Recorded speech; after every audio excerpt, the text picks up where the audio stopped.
Hello and welcome to Back of the Net and Beyond, where today I'm going to be speaking to Pead, who's a former Coventry City, Brentford, Warsaw and England professional footballer. How you doing, Pead? Are you okay?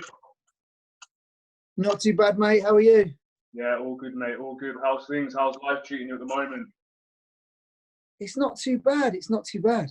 Just got in the house now, so I'm absolutely, well, like we just said, I'm sweating because I've just been doing some outdoor kind of fitness sessions with people and just come in, had the shower.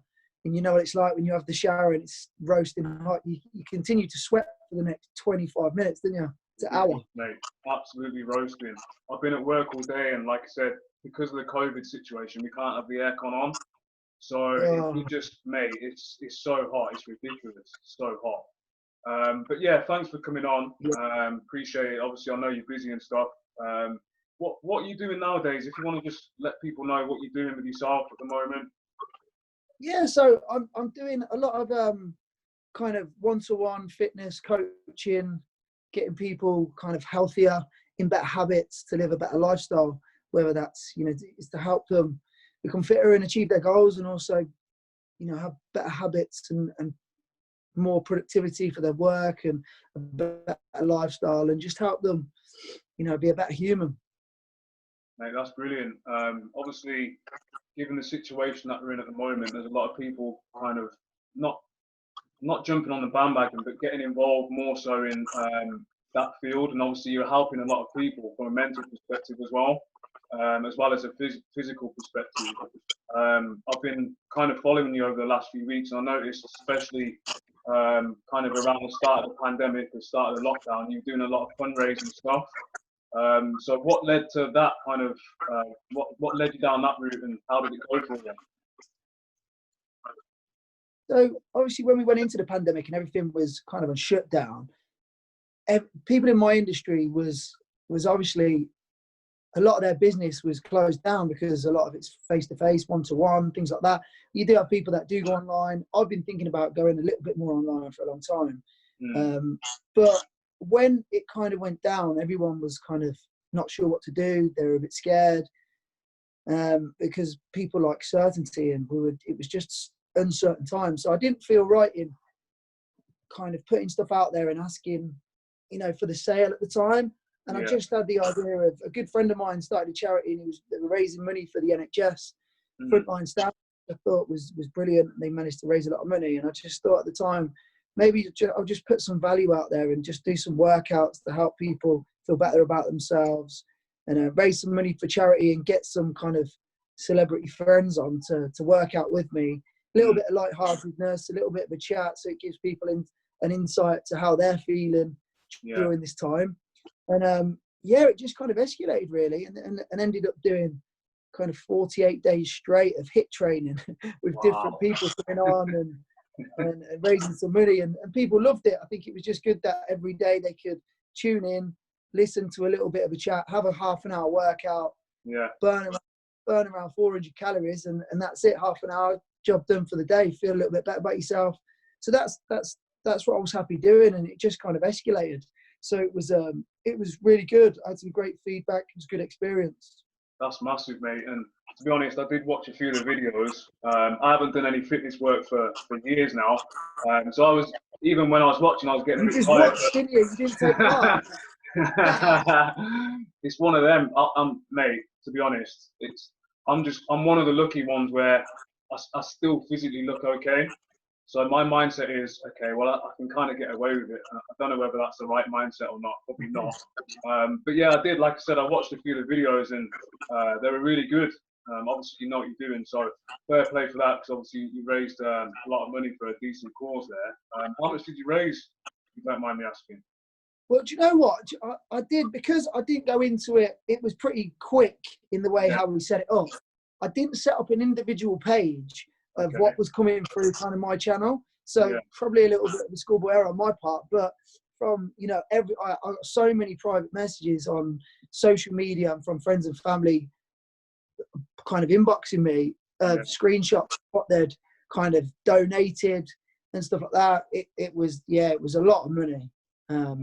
So I didn't get the total, but it would have been nice to have got a total. But look, if I raised £100 for charity, it was good. It was better than nothing. So I didn't set out any target. I just thought, give some value and raise some money. That was it. Fair play, mate. That's brilliant, and obviously it's a form of giving back as well. So it must have made you feel really good about yourself as well. And again, like I said, it's a chance for people to maybe get to see the other side of some of these celebrity friends that you've got. So that's a good thing in itself. In terms of, obviously, because I know you personally to a certain degree, we'll touch on that a bit later on.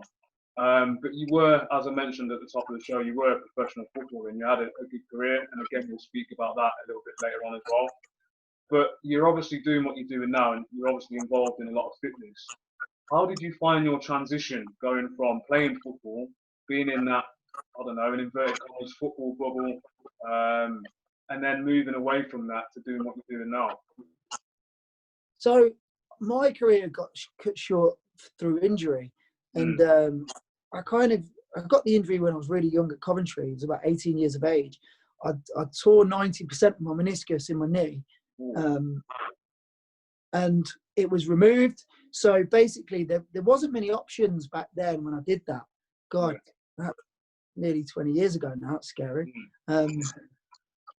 So it was, you can try certain procedures, but they weren't sure you'd get back to elite sport, or you could just see how it goes, bone on bone, see how it goes. But they did say at some point, there'll be a time where it'll be too painful, you will have to retire. So I was like, well, I'm not taking the risk. If I go for a kind of weird and wonderful procedure and I don't get back, I'll be devastated. Whereas you're telling me I could get back if I don't, but everyone's different. So you could last for 10 years, you could last for 2. So I took that option at the time, and do you know what? I managed like another 10, 12 years on top of it. So it was great. Obviously, towards the end of my career, it was painful. 7 operations later, it was decision time. So I kind of, in the back of my head, I always knew it was coming, but I never did anything about it. So it's probably 95% of the footballers in this country or in any country that are professional know it's going to come to an end at some point, but you kind of shove it to the back of your mind because you think, well, I'll deal with it when it comes. I'm not sure what it'll be, but I'm enjoying myself at the minute, so let's just forget about it. So when the decision kind of came for me to do that, I was at Brentford at the time, and it was scary. It was just like, what am I going to do now? And I had a couple of months where I went to America and did some coaching. I think more than anything, just to get away and just kind of clear my head and think about what was going to happen going forward. But with me, I knew I had to keep myself busy because I didn't want to fall into, feeling sorry for myself and going into depression and stuff like that. And I didn't go into any dark places because I always knew I needed to keep myself busy.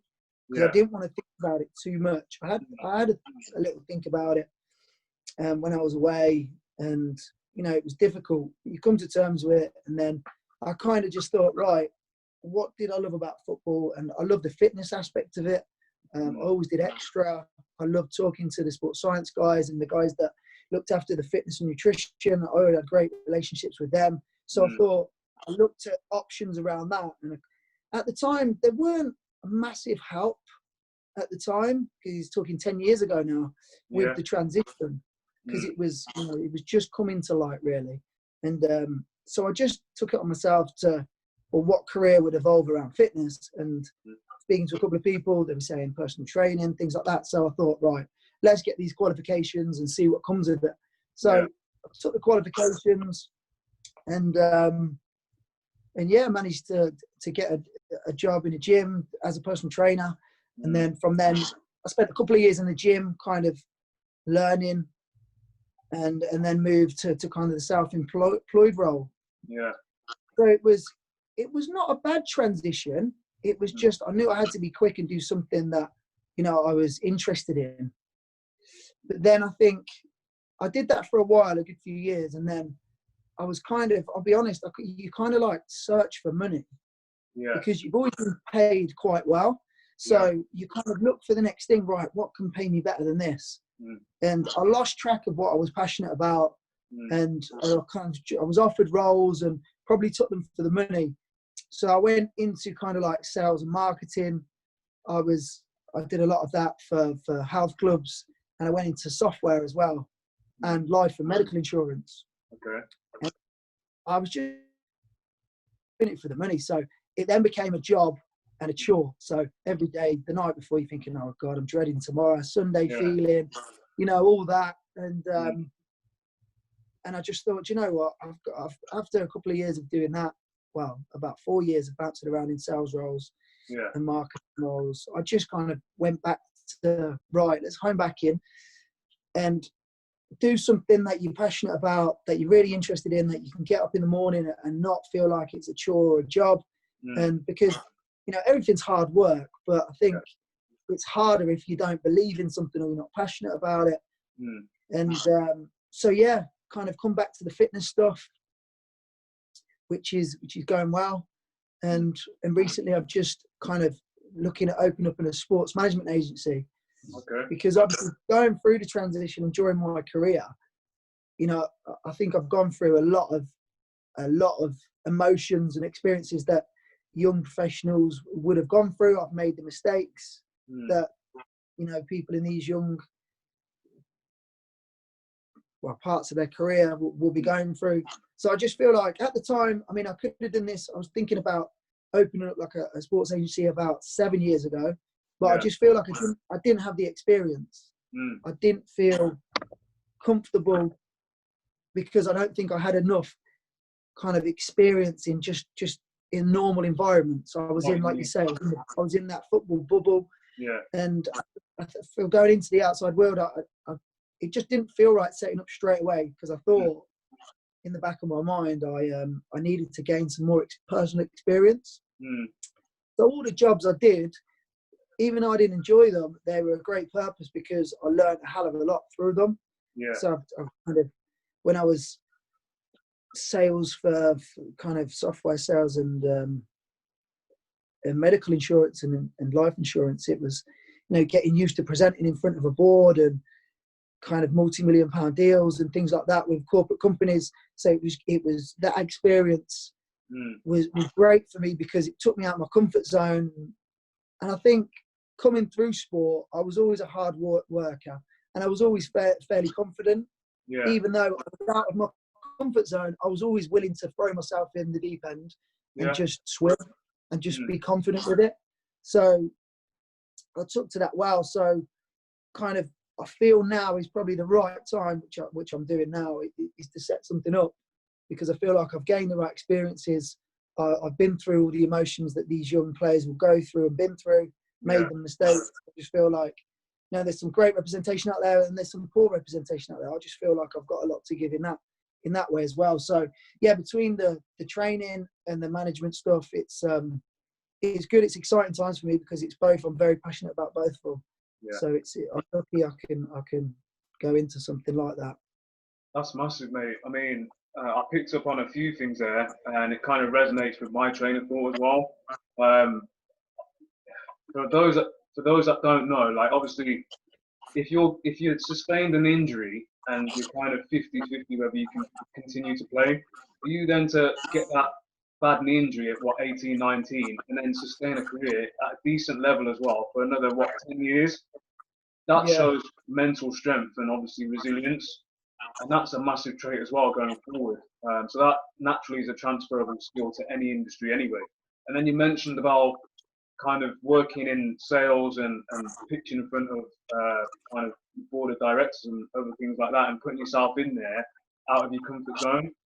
And you said you didn't really enjoy it, but you've recognised that you've obviously, off the back of that, you've gained some other transferable skills. And this is a message that I'm trying to tell people as well. So when you've been an athlete, obviously you're immersed in your sport. So whether it be swimming, tennis, football, rugby, whatever it is, and you kind of cocooned in that bubble, and you normally centralize all your efforts to succeed in, and that's what I did. And I know you were pretty much the same anyway. To then obviously step out of that, you may not find something straight away that you're passionate about or that you enjoy. It may just be a case of you need the money coming in because you've got family to feed and whatever else. And I'm sure you had those same feelings as well. But whilst you were doing what you were doing, although you weren't enjoying it and you said you got that Sunday feeling and whatever else, you were still learning on the job and building your own skill set. And obviously that allows you now to then take that and what you've learned, which you'll never lose, take that and move forward into obviously your personal training, because you're still going to be selling the service to your clients and obviously interacting, and then obviously going into your next kind of business venture, it will probably be even more valuable as well. So I'm glad you touched on that, because I didn't even really have to ask you the question. You kind of went there yourself. And this is what I'm trying to explain to a lot of athletes, that yes, you are playing football, concentrate on that. Yeah, you're playing tennis, you're playing cricket, whatever it may be, but you've still got transferable skills. And when it comes to retirement, it shouldn't be seen as a negative. I don't know how you feel about it. I remember when I was younger, and you get people coming into clubs and whatever, or people asking you the question, like, what are you going to do afterwards? There's only a small percentage of you going to make it and whatever else. And it was always seen as a negative. I didn't really want to hear it, because I was young and up and coming. You know what I mean? And you've got a manager who believes in you, and you're training with the reserves or the first team slightly earlier than you're supposed to be. So from that perspective, things are going well. To then hear someone come in and tell you kind of news like, or information like that, where it's a small percentage you're going to make it, and what if you get injured or whatever, you kind of switch off. And although you know that it's not going to last for a long time, because generally footballers, they retire at what, 35, 36, it's slightly older now. When we were younger, it was like 34, 35. So you know you've got a long time after that to find another career, and you, like you say, well, like people say, you're a long time retired.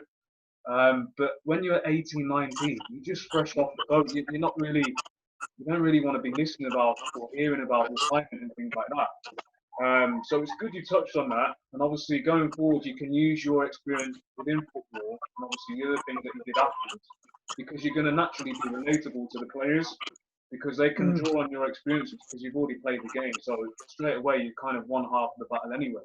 As you know, as footballers, most of the time, people are trying to sell stuff to you, and it's about trust, isn't it? Yeah. You've all been kind of led down a path. You think an agent's looking after you or whatever, and it just doesn't work out like that. So I'm glad you mentioned those things, because they're key factors going forward, I think, for any athlete. We'll touch on those things a bit later on in terms of like your business ventures as well, because it seems really interesting. I want to talk a little bit about your football career. Obviously, I first came across you on a personal level at Lillyshaw. So for the listeners, Is that when you were beating me up, mate? huh? Is that when you were beating me up? Yeah. Well, yeah. I'll touch on that as well. So for those that obviously for the listeners out there who don't really know what Lillyshaw is, it's basically it's now defunct. It was the FA National School. It's based in Shropshire, and it was basically the best 16, 17 players in the country would get a scholarship, a 2-year scholarship, and you basically live there for 2 years, and you play for England, you represent your country, you play various teams and like club teams and international teams during that period. So I first came across you there, although I knew about you before because I'm from Leamington Spa, and you're from, I think, you're from Coventry anyway. I don't know if you were born there. So obviously they're close. That Leamington's close to Coventry, so I kind of knew. You get word of who's good and whatever else. So I kind of knew about you anyway. But we first met properly at Lillyshaw, and you were the year below me. And as you mentioned, we used to bully the youngsters. That was just tradition there. So that's how it went. Yeah. But touch on Lillyshaw for me. Like, how did you find it? Because obviously, moving away from home at the age of 14 for 2 years is a massive thing. I mean, I've got 2 kids now. My daughter's 11. And if you think in comparison, sometimes I look at her and think, like, she's 11. And at that stage, a few years later, I'd be leaving home, and I can't imagine her doing that. So, how did you feel about the whole leaving home and getting in the squad and playing and stuff? I mean, obviously, it was an amazing achievement, and you're absolutely buzzing to get into the national school, because the trials run for some time, and they were like national trials for the country. So it was a great achievement. I think it kicks in when you get there, in them first kind of 6 weeks where it's just, you've moved out home, you're a little bit homesick, the other lads are homesick, and it was tough. Do you know what? It was tough, but what an amazing 2 years experience. You know, learning from the people of the FA, the coaches we had, the experiences we had traveling the world with competitions. You know, we've made, you know, you'd be the same. Them 16 people that you shared them 2 years with, you have a special bond with, because you go through that. You're not at home, so they become your family. You're with them 24 hours a day, schooling with them, playing together every day. So it's, once you get over that initial period of the homesickness and you're into the mix of it, it's a great experience, and I absolutely loved it. I learned so much from it. I think it improved me as a player, kind of tenfold for them, because I was training more than what I would have been back at home.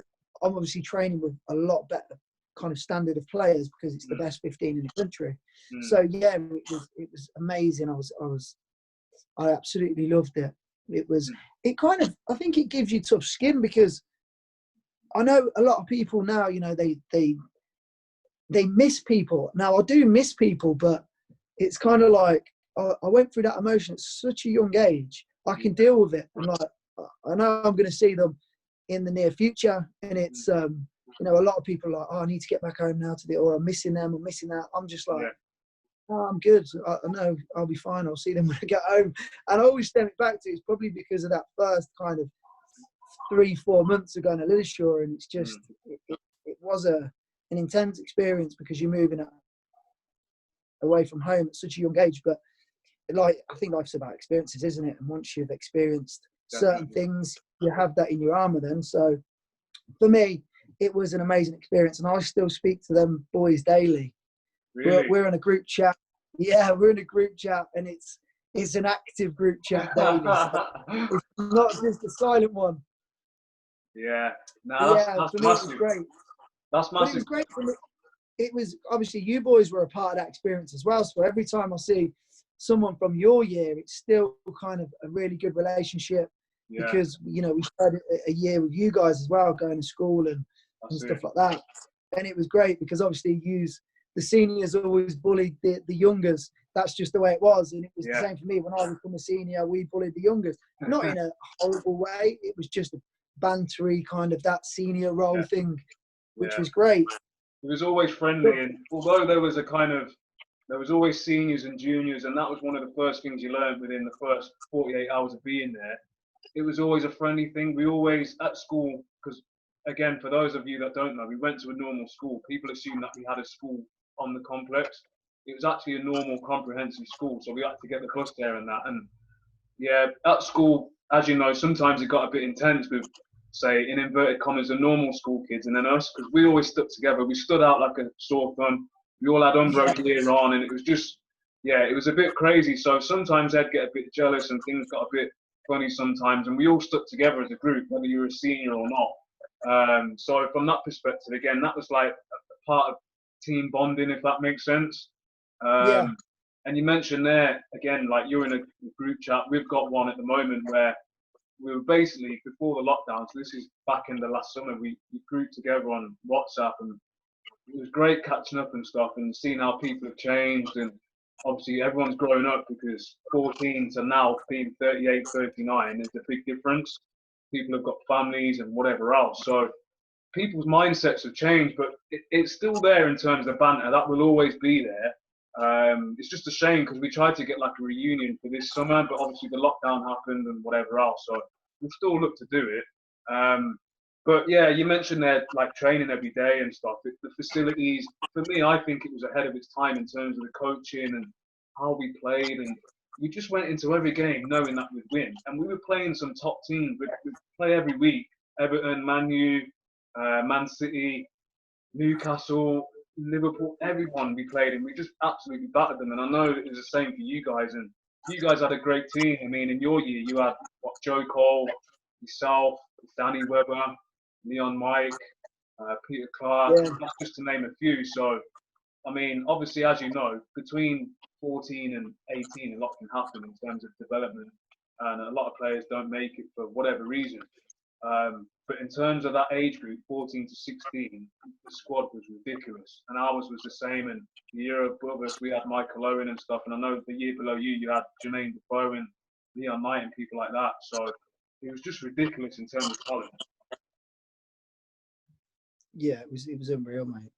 I don't think I can't remember losing a game ever. Ah, scary, absolutely scary. So then obviously you left Lillishall, you started YTS at Coventry, your local team, and then you made your debut at a young age, and you went on to make quite a lot of appearances for the first team. So how did it feel, like obviously representing your local team and obviously making your debut at a young age? Yeah, it was amazing. Obviously, because I was a local lad, and obviously I was a season ticket holder at Coventry for years and years and years, Yeah, up until I left to go to Lillishall. So it was it's kind of the boyhood dream, really. yeah, You know, when you get to run out for your local team, and it was an amazing experience, because I still had friends that I had season ticket with, was still sitting in the same seats, but I was running. So it was amazing. But yeah, I made going for. I mean, at the time, Coventry won a Premiership, so it was going into that club at that age, at 17, 16, 17. You know, I was going in to train with a great youth team, but then was quickly pushed into like the first team fold, where you're training with these people daily. And you're talking like Ian Dublin, Gary McAllister, Hadji, Chippo, Strachan was the manager. You know, it was phenomenal players to learn from. Robbie yeah. Keane, and it again, you had to raise your game again, and making my debut was amazing. So it was kind of surreal. And same again, it's like I remember the debut. I remember the manager kind of said to me, he says, we were away at Burnley, and he says, called me into the hotel before the game, and he was like, I've got some good news and some bad news. And obviously I was a youngster, and I thought, brilliant, I'm not even making the bench. So I just naturally thought, that's me done, I'm sitting down. And he went, you want the good news or the bad news first? And I just went, oh, either way, I'm not first. And he went, well, the good news is starting. I was like, whoa. And then he said, the bad news is you're playing against Paul Gascoigne today. Because Gazza, he'd just come back from America and was playing for Burnley. So, yeah, I was up against him that day, which was another great experience, because he was kind of like my idol as well growing up. So it was a great debut. And I managed to get his shirt afterwards. Did you? Oh, you've done well there. How was the game? How did you find it playing against him? It was good. I mean, he was nowhere near what he was. He wasn't at his peak. He was coming to the end of his career. I think he was having some issues, but you could still see off the mark, he was sharp. He was a step ahead of everyone. He didn't really lose the ball. Yeah. So it was great to play against him, because it's one thing to watch a great player, but to actually play against them and be, close and trying to get the ball from them, it's another experience, because it's so much quicker, and you suddenly realise that, geez, he's thinking a few steps ahead. So it was amazing experience. Wow, that's massive. And then obviously during that time he played for England under 18s and under 20s as well. So again, I'm assuming you had to raise your game again. And how was that for you? How did that feel? Yeah, it was good. I think obviously being part of the FA National School, and then obviously if you maintain your performances, you play for the age groups going through. So I was lucky enough to play for England all the way up until under 20s. And it was amazing, because being in the day-to-day of being at the club, and then you have an international, you then kind of like freshen up, because you go away and you're like, right, there's another standard of players now, because it's the best at my age group country. So then the training becomes a little bit better, you freshen up, your confidence picks up, so you go away, you really enjoy it and you love it, but you come back to the club with like a freshness and a confidence about you that, you just feel glowing when you go and play for your country. It's an amazing experience. How did you feel putting the England shirt on? Oh, it's the best thing ever. You can't really explain it. Yeah. I think playing for the under 20s, and I think we went away to it was the Toulon tournament in France. Yeah. And just pulling that England strip on and singing the national anthem is something you just never forget. You'll take that to the grave. It's a phenomenal experience. Every young boy's dream. I bet you were buzzing. When you were playing for kind of the 18s, 19s, 20s, was there anyone that was there from like your Lillishall days? yeah, there was like Webber, Coley, Joe, Leon Mike. And then you had people like Lescott, Jolyon Lescott, Gareth Barry, J. Lloyd Samuel. Kind of, yeah, it was a Michael Carrick. We had an unbelievable kind of squad of my age group. Yeah. So yeah, every time you went, it was tough because you wanted to play, but you knew the competition was it was scarce. So it was you had to perform. So it was great just training with them and kind of, because you learn off being around other great players as well. So you were always kind of excited to go and play the international camps because, you know, you could go and learn from the players. But we obviously, being at Lilleshall, there was 4 or 5 lads there that I was best mates with. So it was always easier for me then because we were coming together and we were like best mates. Whereas it was always a bit quiet for the first kind of couple of days for the other boys because, you know, they were coming on their own from different clubs and not really knowing anything. Yeah, no, I understand. But Going back to Cobb City, so obviously I know your dad used to be kitman there, and obviously when you were there, I'm assuming he was kitman as well. So what was it like for you, obviously being in the first team or in and around kind of the training ground and stuff, and seeing your dad, and how was that? Yeah, it was all right. It was good.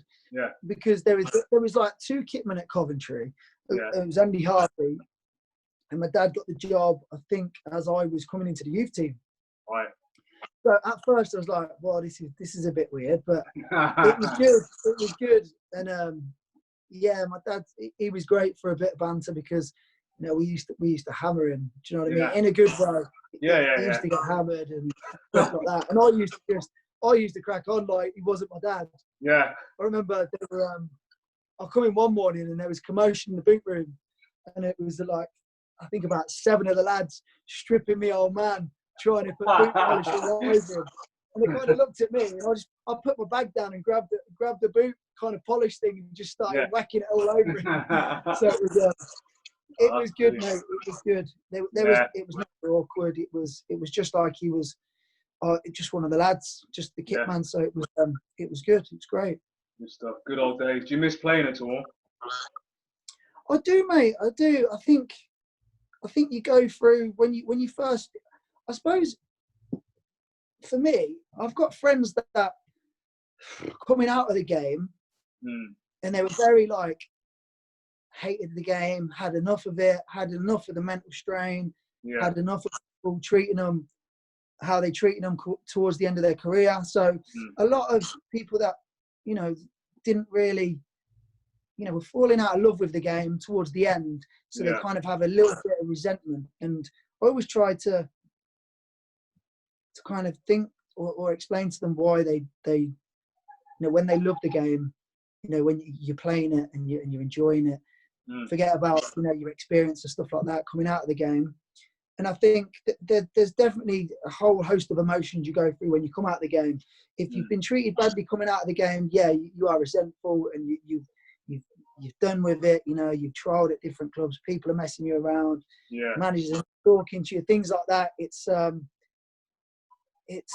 lot of people come out of the game and they kind of resent it a little bit. For me, I didn't, because mine was an injury. So it was something I had to deal with because of an injury. But I think I do miss it. Yeah, I miss. It's the best job in the world for someone who loves football. Yeah, I'm not saying it's the best job in the world. Period. I'm saying for, you know, whatever you're massively in love with, if you can do it and make a living out of it, then it's the best job in the world. So for me, I loved it. It's all I'd known since I was, you know, 4 years of age. To then go and make it as a job, it was amazing. So for me, I never fell out of love with the game. It was just. I had to retire, so yeah, I miss it. I miss it greatly. Not a bad miss where I think about it and I fall into a bit of a hole. It's I've got the memories, and there's nothing like running out on a Saturday at 3:00. So it's I do miss it, but it was a great experience. I was so grateful to experience it. It was but yeah, I do miss it. I mean, I don't know if I'm lucky or different or just strange or what. I mean, I don't miss it, and I think I don't miss it for the simple fact that when I left the game, I left on my terms. And then I literally had a bit of a rest because I came from playing a full season in England, went straight to Iceland and played a full season there. So mentally and physically, I was tired. And when I say mentally, I don't mean in a bad way. I just mean I just needed a rest, just to chill with my family, and just have a bit of a bit of downtime. And then I applied for a job in an estate agent, and then I got the job. I had 2 interviews and I got the job. So for me, I finished football, had a rest, and then started another career. And it's a viable, sustainable career. So I didn't experience that rejection. And I've said this many times before. Like, I don't know if I'd feel the same if I didn't get that job, applied for another one, didn't get that one, and so on and so on. Because obviously that's a different scenario. So I can only explain kind of what's happened to me and how I feel. And I'm one of the lucky ones. I mean, in terms of missing the game, I do miss kind of, if I was to say I miss something, it would be kind of scoring a goal, or I don't know, taking on the fullback and putting in a cross for someone to score. Like, just things like that that you can't replicate elsewhere, if that makes sense. But I think it's hard for some players or athletes in general, just because sometimes they come out of their chosen sport and they kind of lost their identity. And I always try and stress that, okay, you can't really help people's perception. People see you as a footballer first, and then Craig Pead second. That's their opinion. That you can't help that. But for me, when I was playing, I was always me first, and then a footballer second. So I'd always still hang around with my old mates who were doing their regular jobs. I didn't really hang around with many footballers as such, apart from obviously your team bonding or Christmas do or whatever. So that helped me a lot. And I know there's a lot of players and athletes out there who they've only got football friends, or they've only got tennis friends, or whatever it may be. And then when they stop playing, you know what it's like. The phone sometimes stops ringing and whatever else, and then you're kind of left alone. So it's a lot harder for those athletes who are kind of just in that bubble and they don't know what to do afterwards. Again, and this is why I'm doing the podcast, just to make people aware, to show people that it can be done. Speaking to people like yourself, and you're telling the great story where you were a player, you've had highs and lows throughout your career, you've obviously stopped, and then you've made the transition into another field. And essentially, you stopped because of retirement, which is hard in itself because it was taken away from you. In terms of, obviously, we've mentioned retirement and kind of finished through injury, and you still had a sustained career, and a good career at that. And we touched on the reason why, and obviously the process you went through. What transferable skills do you think that you took from playing football for all those years, doing what you're doing now and what you're looking to do going forward? What do you think you're taking from the game in terms of transferable skills? I think when you finish playing, it's almost like coming out of the military, but without seeing the trauma that they see, because week in, week out, every single day you're preparing for a Saturday game. Even in the off season, you start preparing for the season. So on a weekly, daily basis, you've got a routine, you've got a purpose, and it's like that. It's very regimented. You've got there's discipline and things like that. So when you finish the game, I think people kind of they struggle, and I understand why, because they've no longer got a purpose. They've no longer got this routine of what they're preparing for, and your purpose, because you're part of a team and you've got to kind of perform together on a Saturday, and you're playing in a league and cups and things like that. So when they finish, you haven't got that. And it's difficult, and you've got to, I think, when people say, I come out of the game, I don't know, and there's a lot, definitely in a kind of like personal development, thing like that, about finding your purpose and stuff.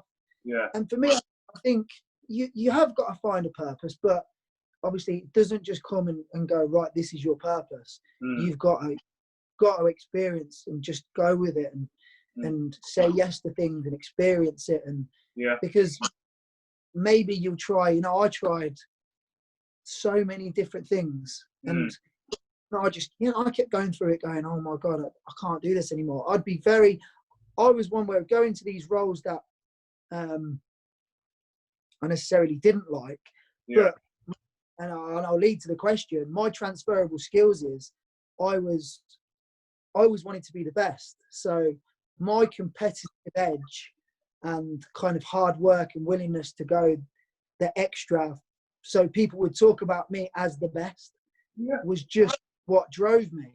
Now, when I got to that point after football, whether it be in sales or signing up clients or doing deals and stuff like that, if I wasn't quite fully into it, or I didn't truly love what I was doing, once kind of like 6 to 8 months in, once I'd become the best, I would just get bored and I'd just be like, not for me anymore. So I think transferable skills for me would be, you know, I'm quite comfortable in talking to anyone. So I think coming out of football into a corporate world, which I have done, seeing the kind of like how people get intimidated by members of staff or more senior members of staff, or if they're in the building or in the office, how it changed. For me, obviously in football, you speak to the chairman, you speak to the owners, you speak to the managers, the opposition managers, the opposition players. And there was never no, oh my God, the chairman's here or the manager's here. It was like, we're all there to do it and to be together. So I was always very confident and happy to talk to anyone. I was very driven because I wanted to be the best. Transferable skills, so then for me, them kind of things, always honest. And going from football into the outside world as well, I think you get to see, you know, there's sometimes it's very cliquey, people talking behind each other's backs.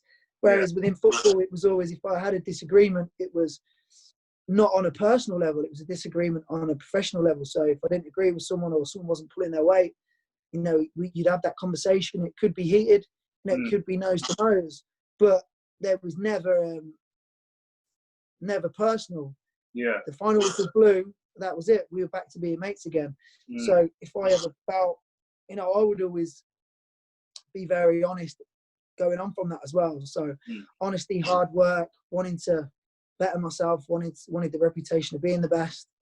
So I think very, very driven to do them things, and I knew hard work has got me there through football. So I always relied on being a hard worker to get me there in whatever else I did. That's massive. So I think experience it. I think once you've experienced putting a graft in, and you almost feel like something's impossible, but then you graft, and you keep grafting, and there's ups and downs, but then you achieve something, then I think you've got that belief system in whatever you go into. The same again, you know, going into things that I had no idea about, but I knew I had to graft. I had to train up, be knowledgeable, learn extra, stay, look at people that were doing what I was doing better. How could I be better? But I'd always have that thing. I always had a thing where, you know, I'd be very interested in the highest performer in the room, knowing what they were doing, how they were doing it, because I knew I'd be better at some point. So I would always learn. So I love kind of, you could say, being mentored at the time. Still now, going into a new field now, I'd still look to get mentors and a bit of coaching, because I believe that, you know, you're constantly learning to improve yourself. So, and it all stems from football. Constantly learning from better players, learning how to work hard and all that kind of stuff. Be honest with your teammates, being a leader. So things like that, I think, were definitely transferable into whatever field I've gone into.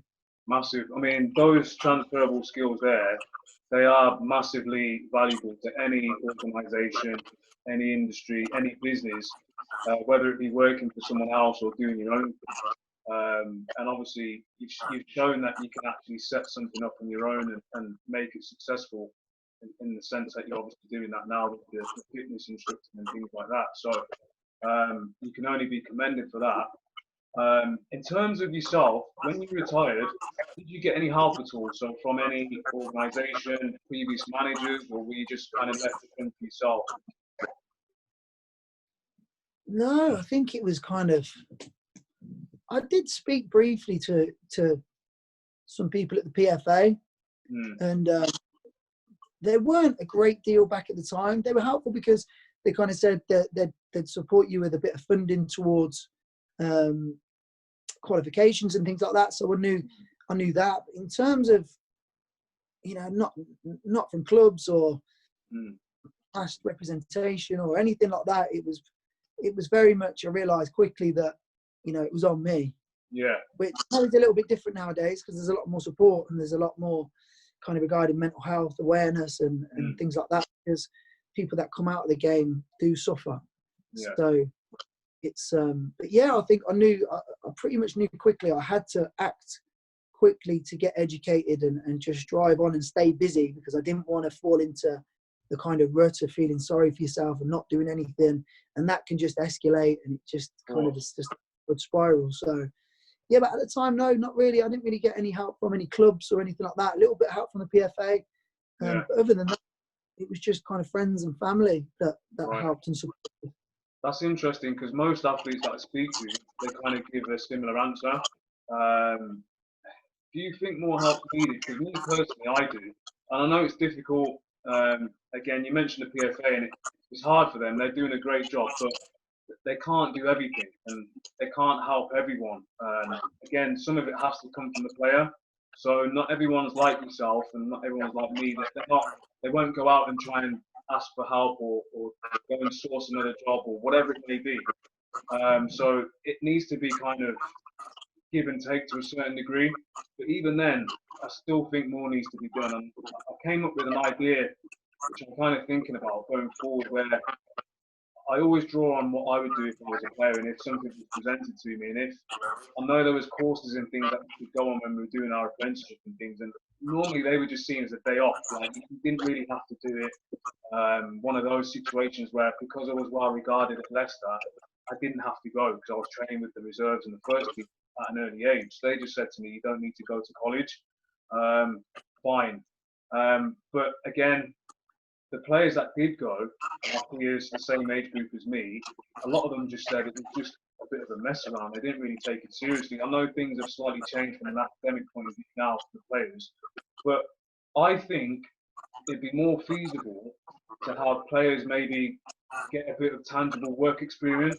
So maybe one day a week going and working in an estate agent, go and working with someone like yourself who's a PT instructor, go and work in a warehouse or something. It doesn't have to be something that they see themselves doing at the end of their career. If it is, fine. But if it's not, it's about getting out and seeing things from a different perspective, dealing with clients, sending emails, looking at how people speak face to face, aside from the general football banter or whatever sport you're in. Dealing with like the highs and lows of an office space, just to get them out of their comfort zone. And again, me as a player, and I'm sure you're the same, players aren't lazy, but if something isn't, if they can't feel and touch it to a certain degree, they generally switch off. So for me, it's more tangible if they go and maybe get some work experience as part of their apprenticeship or whatever age it may be, because there's no age restriction. If you're a lower league player, you're going to have to work at the end of your career anyway. So why not go out and get some work experience maybe one day a week or something? Me personally, if that was offered to me as an 18, 19-year-old, even as a 25-year-old, or latterly at the end of my career, I'd probably take that on board, because there's nothing for you to lose. And worst case scenario, if you go and do it and you think, this is shocking, this ain't for me, it's probably going to make you want to make it as a footballer even more, especially if you're a younger player. If you're an older player, fine, you may not want to do it, and you may think, well, this isn't for me, and then you go and search for something else. And like you said, it's about trying as many things as possible if you need to go down that route. I don't know what your thoughts are on that. Yeah, it's a difficult one, isn't it? Because, you know, I've sat in the room, you've sat in the room, every other scholar or professional footballer would have sat in the room where someone's talking about certain percentage not making it. You know, you've got to have a backup plan, blah, blah, blah. And it's invaluable. You know, it's great talking about it, but, you know, I did it. I sat there thinking, no, that's not me. I'm going to be the one that does make it. And it's interesting because it's difficult how it could be done in a different way, because 100% something needs to be done about it, which is part of the reason why I'm setting up the company. Because I did like a workshop and 3 academy kind of clubs were there, and it was the 2 age groups at the academies. So you're looking at kind of 60 to 80 players. Yeah. and called My Future Today. And Mm. it was all around, you know, if you don't make it as a football player. It was Yeah. quite dark, but then it brought back up again, and it was light-hearted. But there was some tasks in there, just some interesting tasks of just personal skills. So one of them was put two rows of chairs opposite each other. Now you had to sit opposite someone you didn't know from a different club. And then we got 2 minutes on the timer, and it was just talk, just have a chat for 2 minutes. And I'd say about 95% of that room couldn't do it.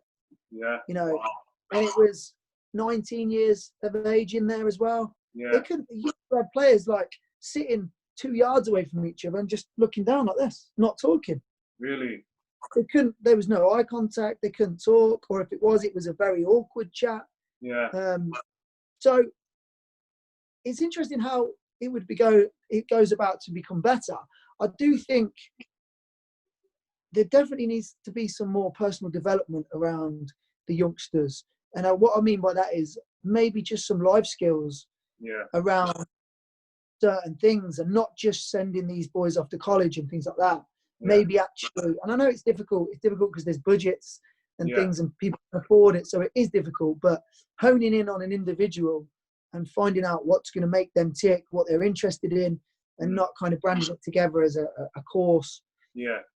And kind of just some conversational skills, some confidence skills, some very, very basic. Because I think whether you leave the game at 18 after a scholarship, or you leave it like myself at 31, I believe I was about 2 years behind of another 31-year-old.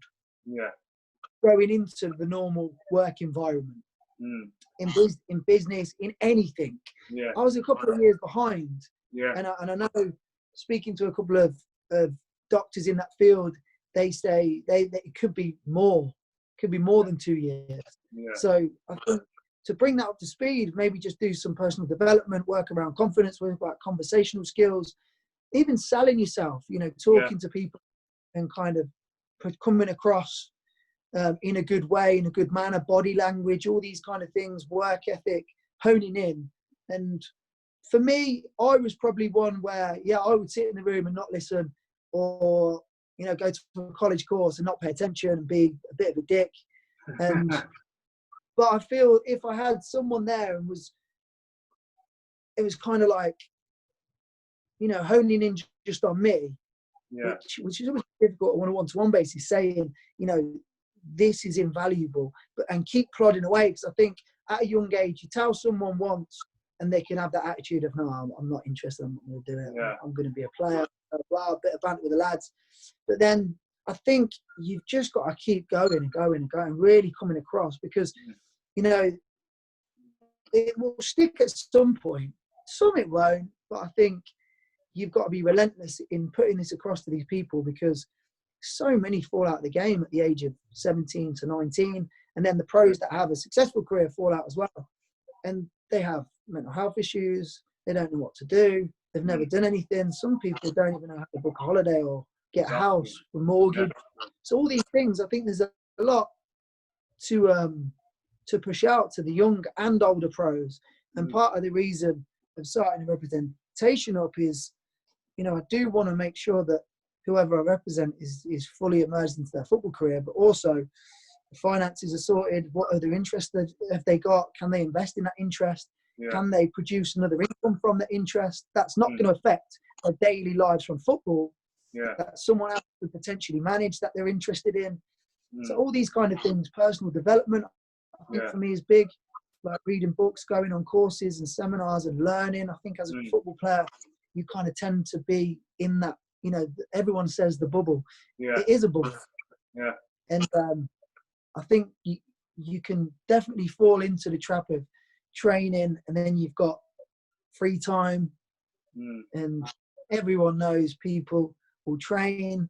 The cover's important, so you probably have an afternoon nap, you eat, you play computer, go out for food.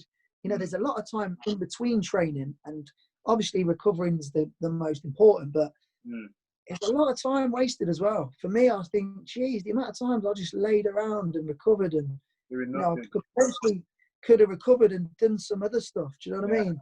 Yeah, it's hard because you don't realise at the time. But I mean, the stats are there. The stats are there to show that if a player's got an off-the-field interest, which isn't going to be a hindrance to their physical development, their fitness, and it's not going to make them tired or whatever, it enhances their performance on the pitch. Because essentially, they're not going to be thinking about what am I going to do when I retire and this, that, and the other. So the stats are there. Sometimes I think football, for how much money's in the game, especially at the top end, it's still a bit archaic in the mindset in terms of off the field is generally seen as you're doing something off the field, so it's off the field antics. It's taking your mindset away from the game. You're not concentrating. And in theory, that's not the case. But yeah, I mean, you mentioned some great points there, and just to close, just let people know like the name of the company in terms of fitness and obviously where we can find you and going forward.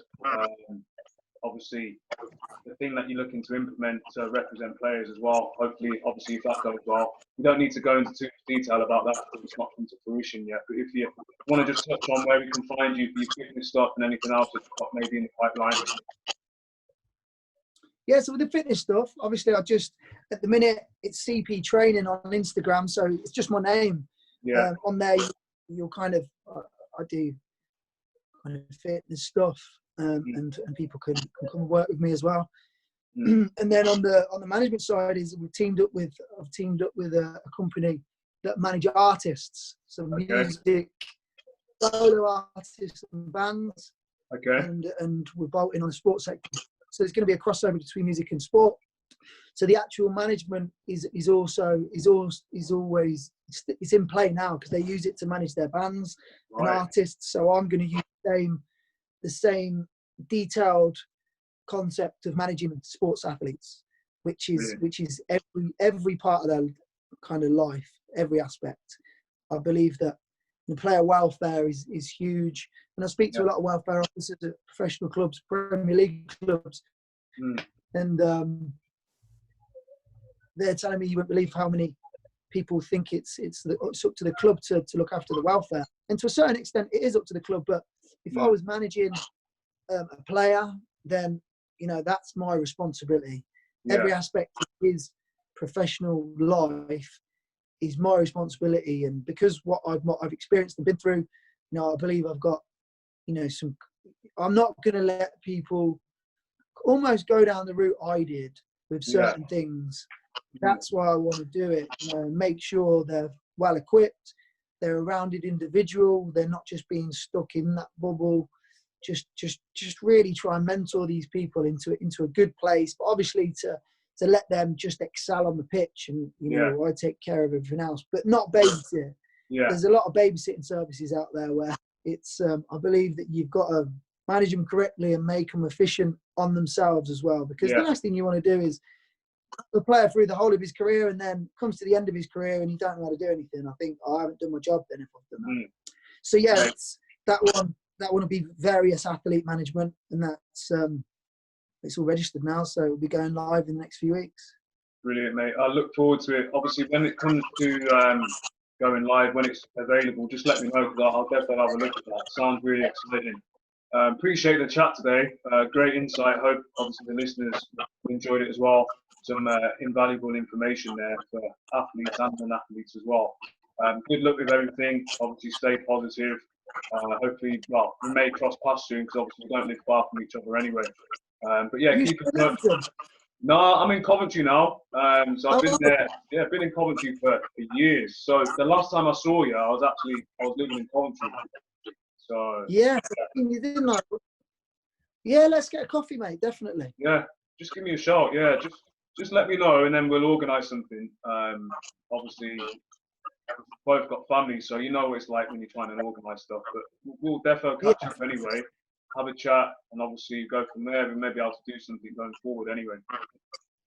Absolutely, mate. Thank you for having me on. And I think this is great what you're doing as well, mate. Just raising the awareness about transferable skills and experiences, and I think a lot of players, at whatever level, will relate to a lot of what you're doing. So quality, mate. I think it's good. Brilliant. Appreciate it. Thanks for the feedback. And like I said, we'll catch up anyway. Thanks for your time. See you soon, mate. All right, mate. Take it easy. See you soon.